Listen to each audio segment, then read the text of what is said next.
Okay. Pinket, okay. Last name Smith, whatever her fucking last name was. Perfect. Ask him how many dudes she fucked before she fucked her husband. Sorry, I had to throw that in there. Okay, I got your date of birth as 01/22/94. Okay, perfect. And then I've got you living at, or I've got your address as, let's just say, box 524. Okay. If you ever have just a PO box, okay. What do you know your legal land description, or do you have a civic address? If you don't know what a civic address is, like street address, like what street do you drive down? What's the house number? Okay, it's 123 Main Street. Perfect. How long have you lived there for?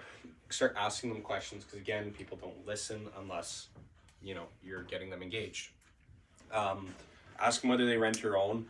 When they tell you that they rent and you get how much they pay, let's just say they pay $700 a month in rent. This is super, super important, this part, because we're going to hit them up for a cosigner right away, basically, every time. And you'd be shocked how many extra applications you get and progress it so much quicker based on one simple question. Is there anybody in the household splitting bills with you? Somebody that buys a bag of chips? Anybody that stays over occasionally? The lower I can get this number, the better it looks to the bank. So, yeah, I got a girlfriend. No, I got a wife. Oh, I just got my significant other.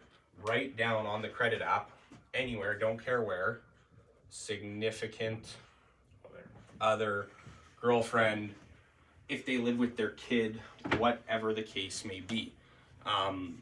This is going to be super important, because there's always this objection where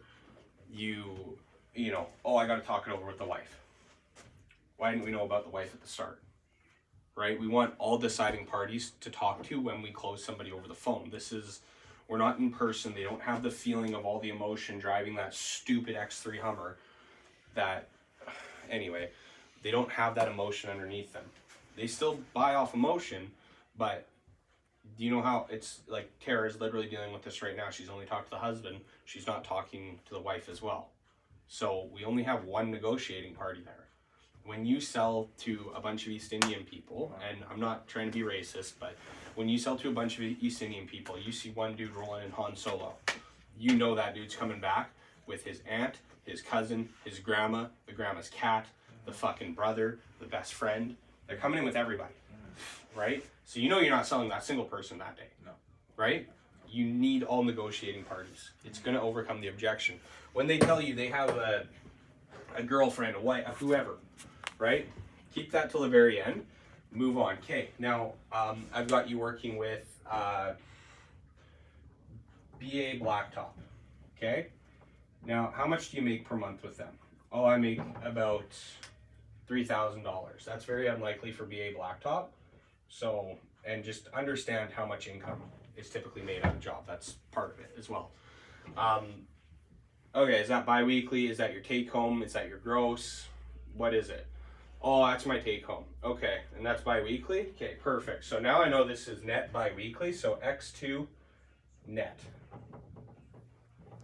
Now, does anybody know the calculation? Just quick show of hands. Does anybody know the calculation on how to make that your gross monthly income? Maybe 10 grand a month gross. That's, yes.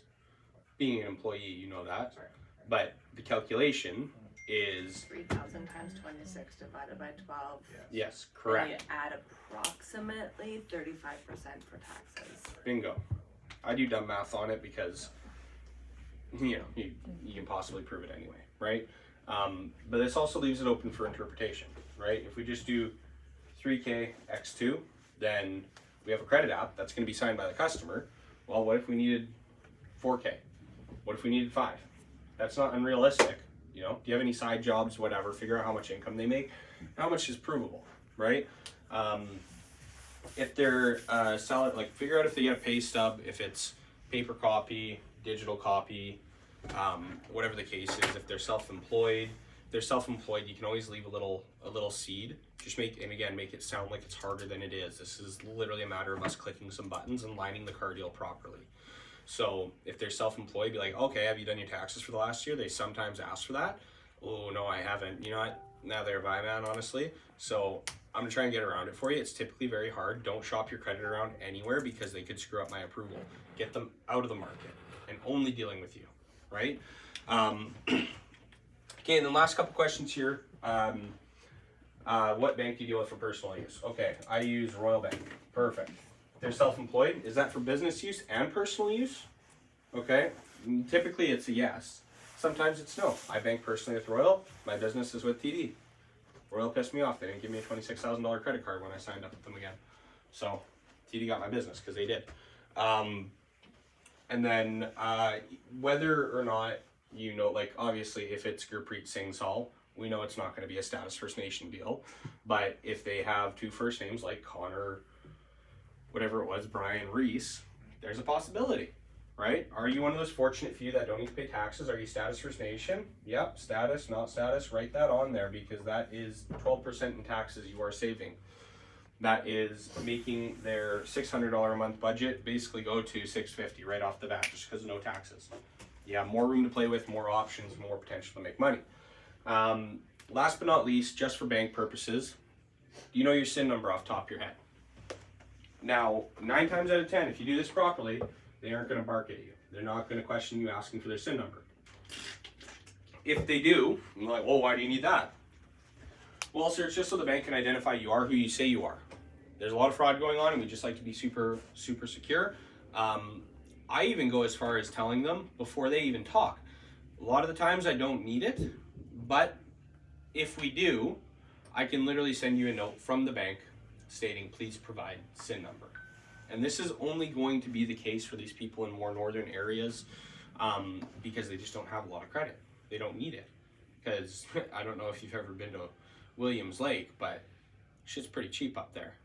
You can run off 1 tank of fuel for an entire month. You know, you don't need a lot of money to live up there. Your housing is fucking nothing. Literally nothing. Like, it is so cheap, it's unbelievable. All of it is cheap, especially compared to down here. So that's the only time we're actually going to need it.